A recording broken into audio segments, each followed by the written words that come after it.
अस्सलामुअलैकुम, मेरा नाम है अतर अब्बास। आप देख रहे हो यूट्यूब चैनल अतर टेक वर्ल्ड। जी, आज हम लोग वी सिस्टम के बारे में बात करेंगे। जो हमने कॉपर पाइप इंस्टॉल किया है वो आपको तस्वीरें और कुछ वीडियो दिखाएंगे।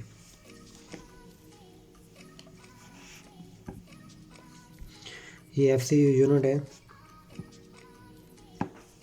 अब ये एफसीयू यूनिट जो है ना हमने इंस्टॉल कर दिया है, तो इसकी कॉपर पाइपिंग करेंगे हम लोग।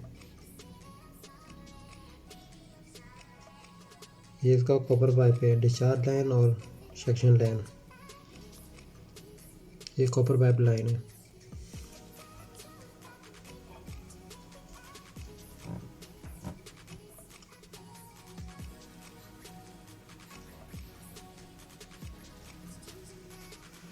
तो ये कॉपर पाइप हमने दूसरी साइड में निकाला हुआ है और ये दूसरी मशीन के साथ कनेक्टेड है पाइप। ये वीडियो है। अब कॉपर पाइप हमारा कंप्लीट हो चुका है और हमने ये प्रेशर दे दिया है बाहर वाली साइड में। मतलब कि 2 सर्किट है और टोटल 4 सर्किट हैं। 2 सर्किट जो है ना ग्राउंड फ्लोर के हैं, 2 सर्किट फर्स्ट फ्लोर के हैं। ये ओटीस है रेजर। इसमें से पाइप जो है ना ग्राउंड फ्लोर में भी आ रहे हैं और फर्स्ट फ्लोर में भी जा रहे हैं। ये जो वीडियो है ये ग्राउंड फ्लोर की है, आप देख सकते हैं वीडियो में। ये कॉपर पाइप हमने खुद किया। ये रेफनेट जॉइंट लगा हुआ है, इसको वाई जॉइंट भी बोलते हैं, रेफनेट जॉइंट भी बोलते हैं।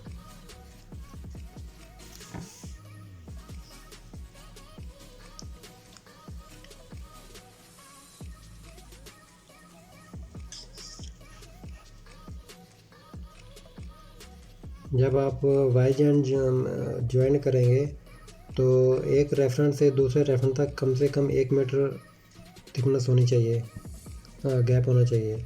जो आप ब्रांच निकालेंगे, ब्रांच से 90 डिग्री जो एल्बो आप डालेंगे वहाँ से आपका 700 नहीं तो 500 हाफ मीटर होना चाहिए।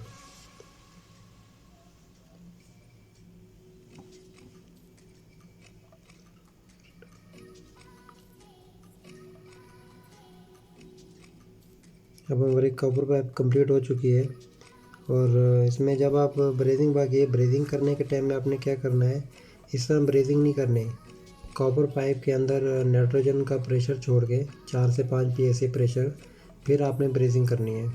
उससे ये फ़ायदा होगा कि कॉपर पाइप के अंदर वाली साइड में जो ब्लैक कलर का जो कचरा जमता है वो नहीं जमेगा नाइट्रोजन गैस गुजारने से।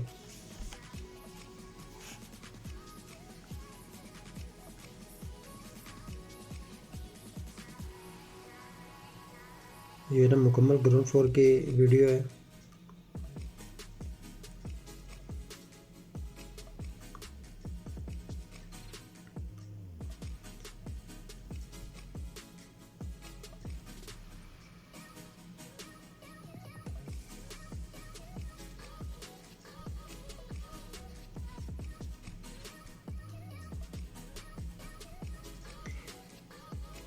इसमें 2 तरह के सिस्टम, एक VRV सिस्टम है और दूसरा एक VRF सिस्टम है।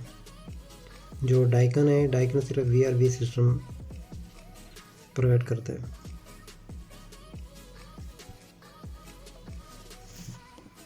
हमारे साथ जो है ना सीनियर HVAC टेक्नीशियन थे वो नदीम साहब थे और हमारे जो मैकेनिकल इंजीनियर थे वो करीम साहब थे। अगर वीडियो हमारी अच्छी लगे लाइक करना, कमेंट्स करना और शेयर कर देना।